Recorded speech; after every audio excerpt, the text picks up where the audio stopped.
Turning Out the Lights by Bryan Ro. Anybody can tell you that the reason people keep the lights on at home when they go out of town is to make everyone think someone is still in the home, to prevent someone from breaking into the house while they're gone and stealing their belongings. And it's justified because people don't tend to go out of town so often that leaving the lights on is considered a waste of power. It's even a little more ironic that the people who leave their lights on when they go out of town are typically the same people who are religious about turning the lights off when leaving a room. And they always emphasize how it's not so much about the power that is being saved as much as it's about developing the habit of turning out the lights, so that in the long run, it is more about developing your muscle memory more than it is about the power that's being saved. And they are the same ones quick to tell you that it's not so much about the amount of money that's being saved on the power bill as much as it's about the saving of the resources being used to create the power.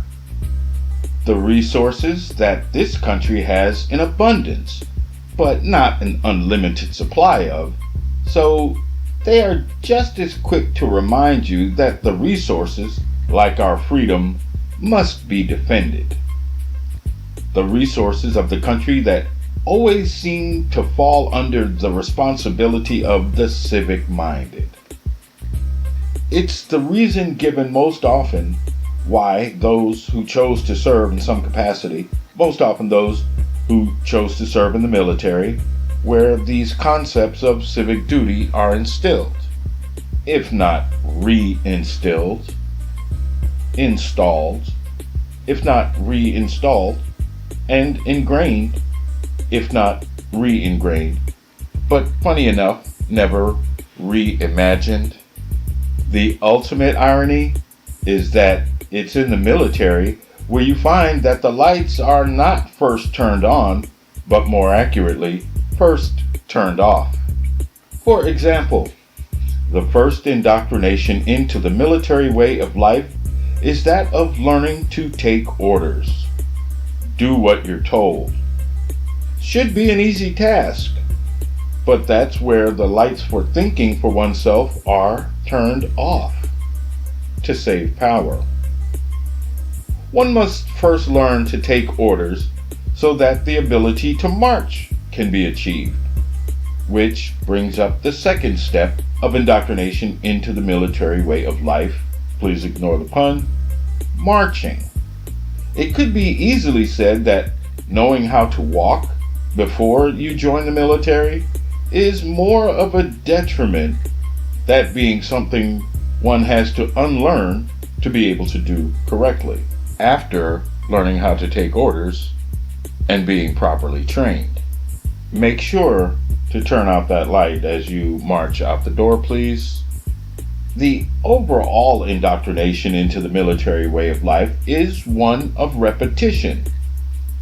It enables the synaptic responses responsible for muscle memory, which is as blatant as possible a way of turning out the lights that are associated with thinking. Other indoctrination steps include turning out the lights on any previously held ideas of self, be it self-motivation, self-awareness, self-serving, or even self-preservation. This is where the sense of civic duty emerges within the psyche.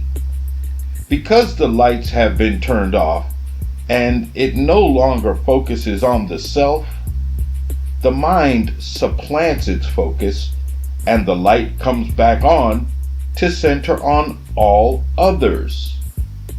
But because the light associated with critical thinking has been turned off, being able to filter the responsibility to others is gone.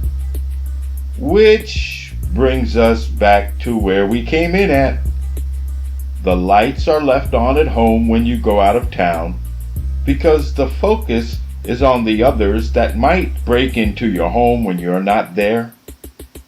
The others you have to keep in mind that are out to get you. The same others that you proudly stand behind the oath that you have taken to protect.